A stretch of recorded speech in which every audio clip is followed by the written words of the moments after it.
నాగరికత త్రవ్వకాల్లో బయటపడ్డ ముఖ్య పట్టణాల గురించి అయితే మనం డిస్కషన్ చేసుకుంటున్నాము. సో ఈ ముఖ్య పట్టణాల్లో మనం ఆల్రెడీ నిన్నటి వరకు 6 పట్టణాల గురించి అయితే చెప్పుకున్నాము. సో ఈ రోజు క్లాస్ లో అయితే మిగతా మొత్తం పట్టణాల గురించి అయితే నేర్చుకుందాము. అందులో 7వది వచ్చేసి అమ్రి. ఈ అమ్రి అనే పట్టణం మొహెంజదారోకి 160 కిలోమీటర్ల దూరంలో ఉంది. దక్షిణాన కుడి వైపున అయితే ఈ అమ్రి అనే పట్టణం అయితే ఉందన్నమాట. ఈ అమ్రి అనే పట్టణము మొహెంజదారోకి 160 కిలోమీటర్ల దూరంలో ఉంది. అది కూడా దక్షిణాన కుడి వైపున ఉందన్నమాట. అయితే ఈ అమ్రి అనే పట్టణాన్ని బయటపడడానికి త్రవ్వకాలు జరిపిన వారు ఎవరు అని అంటే మంజుదార్ అలాగే జేఎం కాజర్. మంజుదార్ జేఎం కాజర్ గారు వీళ్ళిద్దరు కూడా ఈ సింధు త్రవ్వకాల్లో అయితే ఈ అమ్రి పట్టణాన్ని బయటపడినట్టు అయితే చెప్పారు. ఈ చరిత్రకారు పురావస్తు శాఖ వారు అన్నమాట. మంజుదార్ అలాగే జేఎం కాజర్. అలాగే సింధు నది, ఈ అమ్రి అనే పట్టణము సింధు నది ఒడ్డున సింధు రాష్ట్రంలోనే ఉందన్నమాట. ఈ అమ్రి అనే పట్టణము సింధు నది ఒడ్డున సింధు రాష్ట్రంలోనే ఉంది. అయితే ఈ అమ్రి అనే పట్టణంలో జాగర్ లేదా జుంగర్ అనే ఒక సంస్కృతి అయితే ఆనాడు వెలిసిందన్నమాట. అమ్రి అనే పట్టణంలో జుంగార్ లేదా దీన్నే జాగర్ అని కూడా అంటారు. జూగర్ ఈ సంస్కృతి అయితే అభివృద్ధి చెందిందన్నమాట అమ్రి పట్టణంలో ఆనాటి కాలంలో. ఏ సంస్కృతి అని అంటే జుంగార్ లేదా జుగార్. ఇది అమ్రి పట్టణంలో వెలిసిన సంస్కృతి. అలాగే 8వది వచ్చేసి రోపార్ పట్టణం. ఈ రోపార్ పట్టణం వచ్చేసి 1953 అలాగే 56 కాలంలో వైడి శర్మ గారి త్రవ్వకాల్లో అయితే ఈ రోపార్ అనే పట్టణం అయితే బయటపడింది. 1953-56 సంవత్సరాలలో వైడి శర్మ గారి నేతృత్వంలో ఈ రోపార్ అనే పట్టణం అయితే బయటపడింది. ఈ రోపార్ పట్టణం ఎక్కడుందంటే పంజాబ్ లోని సట్లెజ్ నది ఒడ్డున అయితే ఉందన్నమాట. ఈ రోపార్ పట్టణం అనేది పంజాబ్ రాష్ట్రంలోని సట్లెజ్ నది ఒడ్డున అయితే ఈ రోపార్ పట్టణం అనేది బయటపడింది. అలాగే ఈ రోపార్ పట్టణంలో బయటపడిన ఇంకొక విషయం ఏంటి అని అంటే మనిషిని అలాగే కుక్కను కలిపి పూడ్చిపెట్టిన ఆనవాళ్ళు అయితే దొరికాయన్నమాట. అంటే ఈ కుక్క యజమానిని అలాగే ఈ కుక్కని కలిపి పూడ్చిపెట్టిన ఆనవాళ్ళు అయితే ఈ రోపార్ పట్టణంలో అయితే బయటపడినాయి అనమాట. అమ్రి ఏమో మొహెంజదారోకి 160 కిలోమీటర్లలో దక్షిణాన కుడివైపున ఉన్నది. అలాగే ఈ అమ్రి అనే పట్టణాన్ని త్రవ్వకాలు జరిపిన వారు మంజుదార్ అలాగే జేఎం కాజర్ గారు. ఈ అమ్రి అనే పట్టణము సింధు నది ఒడ్డున సింధు రాష్ట్రంలో ఉంది. ఇక్కడ ఏ సంస్కృతి వెలిసింది అంటే జుంగార్ లేదా జోగార్ అనే సంస్కృతి అయితే వెలిసింది అమ్రి పట్టణంలో. తర్వాత 8వది వచ్చేసి రోపార్. దీనికి త్రవ్వకాలు 1953 అలాగే 56 మధ్య కాలంలో వైడి శర్మ గారి నేతృత్వంలో అయితే త్రవ్వకాలు జరిగినప్పుడు రోపార్ పట్టణం అనేది బయటపడింది. ఇక్కడ ఏంటంటే ఇది పంజాబ్ లోని సట్లెజ్ నది ఒడ్డున అయితే ఉందన్నమాట ఈ రోపార్ అనే పట్టణము. అలాగే ఇక్కడ దొరికిన ఆనవాళ్ళు ఏంటంటే మనిషిని కుక్కని అంటే కుక్క యజమానిని కుక్కని ఇద్దరిని కలిపి పూడ్చిపెట్టిన ఆనవాళ్ళు అయితే ఈ రోపార్ పట్టణంలో అయితే దొరికాయి అన్నమాట. అలాగే 9వది వచ్చేసి అలంగీర్పూర్. ఈ అలంగీర్పూర్ అనేది ఉత్తరప్రదేశ్ లోని మీరట్ కు 30 కిలోమీటర్ల దూరంలో అయితే ఈ అలంగీర్పూర్ అనేది అయితే ఉందన్నమాట. ఉత్తరప్రదేశ్ లోని మీరట్ కు 30 కిలోమీటర్ల దూరంలో అయితే ఈ అలంగీర్పూర్ అనే పట్టణం అయితే త్రవ్వకాల్లో బయటపడింది. ఇది ఏ నది ఒడ్డున ఉంది అని అంటే యమునా నది ఒడ్డున అయితే ఉందన్నమాట. యమునా నది ఒడ్డున ఈ అలంగీర్పూర్ అనే పట్టణం అయితే బయటపడింది. 30 కిలోమీటర్ల దూరంలో ఉత్తరప్రదేశ్ లోని మీరట్ సమీపంలో అన్నమాట. ఈ అలంగీర్పూర్ అనేది హరప్పా నాగరికతకు తూర్పు సరిహద్దు. ఇప్పటి వరకు మనం చెప్పుకునే దక్షిణంగా ఉన్నాయి. ఈ అలంగీర్పూర్ అనేది మాత్రానికి హరప్పా నాగరికతకు తూర్పు సరిహద్దులో అయితే ఉందన్నమాట. ఈ అలంగీర్పూర్ లో చివరిగా అంటే లాస్ట్ పత్తి పండించిన ఆనవాళ్ళు అయితే దొరికాయి అన్నమాట. పత్తి పండించిన ఆనవాళ్ళు ఈ అలంగీర్పూర్ లో అయితే కనిపించడం జరిగింది. చివరిగా అయితే అలంగీర్పూర్ లోనే పత్తి పండించారని అయితే చరిత్రకారులు చెప్తున్నారు అనమాట. అలంగిర్పూర్ అనేది. అలాగే 10వ వచ్చేసి సుర్కోటోడ. ఈ సుర్కోటోడ అనేది ఏంటంటే 1964 జగపతి జోష్ అనే చరిత్ర పురావస్తు శాఖ వారు ఈ సుర్కోటోడ అనేది త్రవ్వకాల్లో బయటపడినట్లయితే చెప్పారనమాట. సుర్కోటోడ, ఈ సుర్కోటోడ ఎక్కడ ఉంది అంటే గుజరాత్ లోని కచ్ జిల్లాలో ఉంది. ఈ సుర్కోటోడ అనేది గుజరాత్ లోని కచ్ జిల్లాలో ఉంది. ఇక్కడ గుర్రం అవశేషాలు అయితే బయటపడ్డాయంట. అయితే మనం ఆల్రెడీ ప్రీవియస్ క్లాసెస్ లో చెప్పుకున్నట్టు వీరికి గుర్రం అనేది తెలీదు అని చెప్పేసి మనం చెప్పుకున్నాము. కానీ వీళ్ళకి గుర్రం కూడా తెలుసు అని కొంతమంది అయితే అభిప్రాయపడుతున్నారు. ఎందుకు అని అంటే గుర్రం అవశేషాలు బయటపడ్డాయి కాబట్టి వీరికి గుర్రం అనే జంతువు కూడా తెలుసు అని చెప్పేసి కొంతమంది చరిత్రకారులు అయితే అభిప్రాయపడుతున్నారు. అలాగే ఈ సుర్కోటోడలో దొరికిన ఇంకొక ఆనవాలు ఏంటంటే ఆనాటి సమాధుల్ని పెద్ద రాతి బండతో అలాగే కుండ పెంకులతో సమాధుల్ని అయితే కప్పబడ్డట్టు, కుండ పెంకులతో అలాగే పెద్ద రాతి బండతో అయితే సమాధులను కప్పిపెట్టారనమాట. సమాధులను పెద్ద రాతి బండతో అలాగే కుండ పెంకులతో సమాధులు అయితే కప్పిపెట్టిన ఆనవాళ్ళు అయితే బయటపడ్డాయి.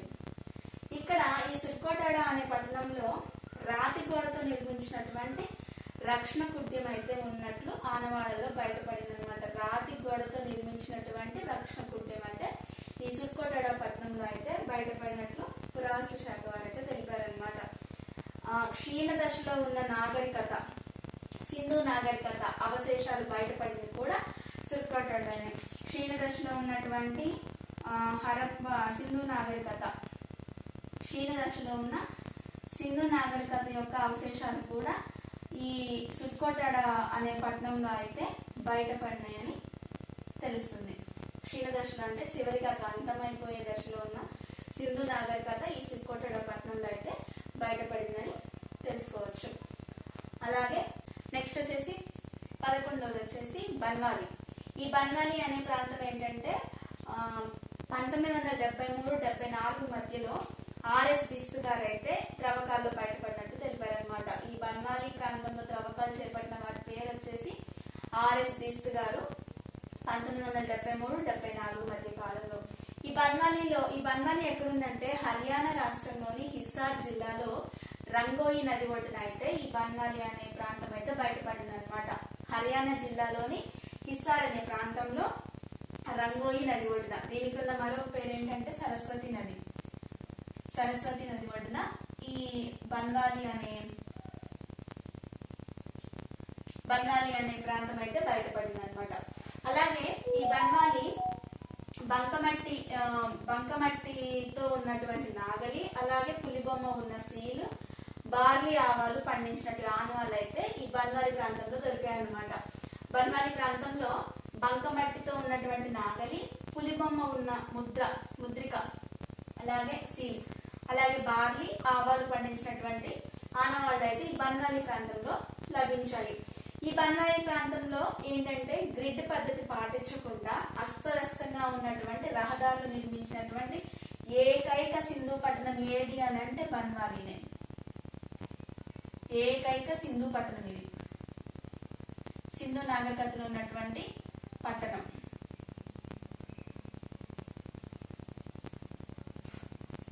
బన్వాలి ప్రాంతంలో గ్రిడ్ పద్ధతి, సింధు నాగరికతలో మొత్తం కూడా గ్రిడ్ పద్ధతి ఉపయోగించి రహదారుల నిర్మాణం అయితే చేపట్టారని చెప్పుకున్నాం మనము.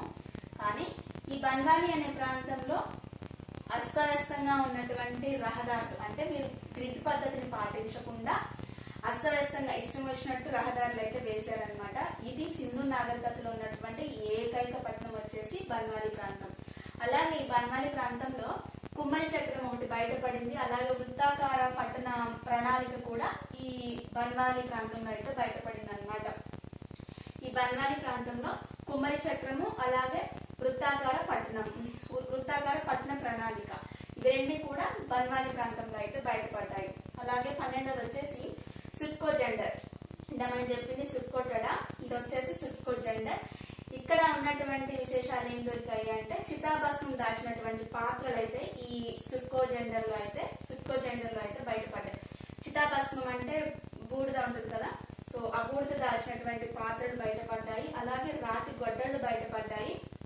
ఈ సుర్కోట్ జెండర్ తో బాబిలోనియాతో వాణిజ్య సంబంధం సంబంధాలు ఉన్నట్టు ఆనవాళ్ళు అయితే బయటపడ్డాయి అనమాట. ఈ సొట్కో జెండర్తో బాబిలోనియా దేశంతో వాణిజ్య సంబంధాలు ఉన్నట్టు ఆనవాళ్ళు అయితే బయటపడ్డాయి. 13వది వచ్చేసి కోర్ట్ డిజీ. ఈ కోర్ట్ డిజీ అనేది 1935లో తొలిసారిగా గురే అనే పురావస్తు శాఖ వారైతే కనుగొన్నారు చరిత్రకారులు. అలాగే 1955లో మరొకసారి ఫజల్ అహ్మద్ గారి ఆధ్వర్యంలో ఈ పట్టణం అయితే బయటపడింది. తొలిసారిగా ఏమో 1935లో గురే, అలాగే 1955లో ఫజల్ అహ్మద్ గారి నేతృత్వంలో అయితే ఈ కోర్ట్ డిజీ అనే ప్రాంతం అయితే బయటపడినట్టు తెలుస్తుంది. అలాగే ఈ కోర్ట్ డిజీ అనేది సింధు నది ఒడ్డున ఉంది, సింధు రాష్ట్రంలోనే ఉంది. సింధు నది ఒడ్డున సింధు రాష్ట్రంలో ఉంది. ఇందాక మనం చెప్పుకున్నట్టు అమ్రి అనే పట్టణం కూడా సింధు నది ఒడ్డున సింధు రాష్ట్రంలోనే ఉంది. అమ్రి అనే పట్టణం. అలాగే కోర్ట్ డిజీ కూడా సింధు నది ఒడ్డున సింధు రాష్ట్రంలోనే ఉందన్నమాట. ఇక్కడ లభించిన ఇంకోటి ఏంటంటే రాతి బాణలు అయితే ఇక్కడ లభించాయి. అలాగే ఈ పట్టణం వచ్చేసి అగ్ని ప్రమాదం వల్ల ఈ పట్టణం అనేది నాశనమైనట్టు తెలుస్తుంది. అగ్ని ప్రమాదం జరగడం వల్ల ఈ కోర్ట్ డిజీ అనే ప్రాంతము నాశనమైనట్టు తెలుస్తుంది అగ్ని ప్రమాదం వల్ల. అలాగే దైమాబాద్. ఈ దైమాబాద్ అనేది సింధు నాగరికత యొక్క దక్షిణ సరిహద్దు అన్నమాట. ఇది మహారాష్ట్రలో ఉంది. దైమాబాద్ అనేది మహారాష్ట్ర రాష్ట్రంలో అయితే ఉందన్నమాట. ఇది సింధు నాగరికత యొక్క దక్షిణ సరిహద్దు భాగంలో దైమాబాద్ అనే నగరం అయితే బయటపడింది. ఈ దైమాబాద్ దక్షిణ భారతదేశానికి అతి సమీపంగా ఉన్నటువంటి నగరం. ఎందుకంటే ఇది మహారాష్ట్రలో ఉంది కాబట్టి ఇది సౌత్ ఇండియాకి దగ్గరలో ఉన్నటువంటి నగరం దైమాబాద్ అన్నమాట. ఈ దైమాబాద్ అనేది గోదావరికి ఉపనది అయినటువంటి ప్రవార నది తీరాన అయితే ఈ దైమాబాద్ అనే నగరం అయితే బయలుపడింది. గోదావరి నది యొక్క ఉపనది అయినటువంటి ప్రవార నది తీరంలో అయితే ఈ దైమాబాద్ పట్టణం అయితే బయటపడింది.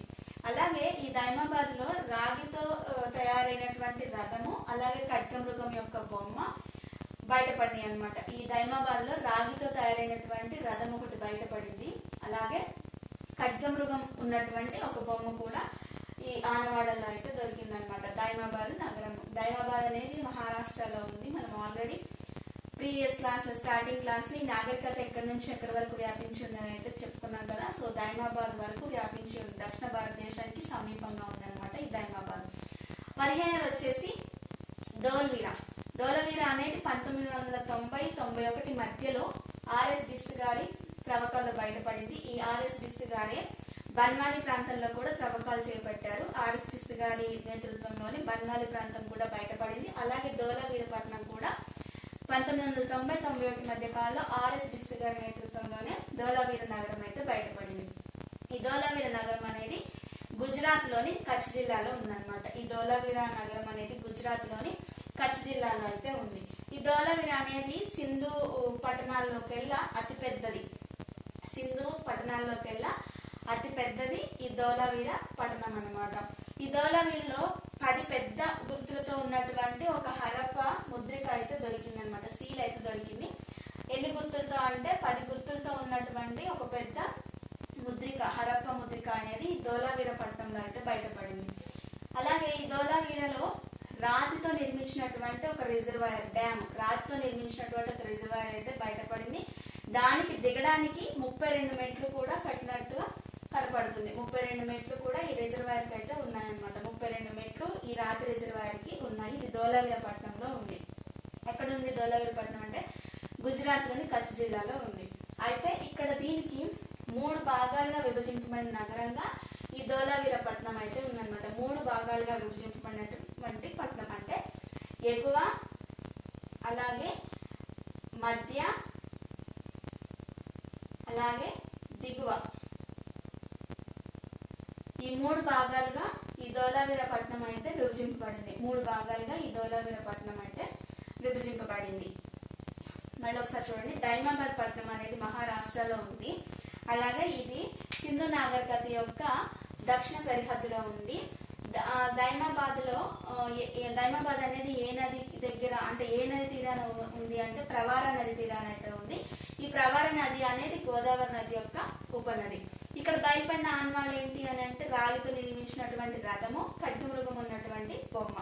15వ వచ్చేసి ధోలావీర. ఈ ధోలావీర అనేది 1990-91 మధ్య కాలంలో ఆర్ఎస్ బిస్త్ గారి నేతృత్వంలో అయితే చేపట్టారు. గుజరాత్ లోని కచ్ జిల్లాలో ఉందన్నమాట. సింధు పట్టణాల్లో అతిపెద్ద పట్టణం వచ్చేసి ధోలావీర. ఈ ధోలావీరలో 10 పెద్ద గుర్తులతో ఉన్నటువంటి ఒక ముద్రిక, హరప్ప ముద్రిక సీల్ అయితే బయటపడింది. అలాగే రాత్క నిర్మించినట్టు రిజర్వాయర్, దీనికి 32 మెట్లు కూడా దిగడానికి అయితే నిర్మించారు. ఈ ధోలావీర పట్టణం అనేది 3 భాగాలుగా విభజింపబడింది. ఎగువ, మధ్య, దిగువ ఈ 3 భాగాలుగా అయితే ధోలావీర పట్టణం అయితే విభజింపబడినట్టు తెలుస్తుంది అనమాట.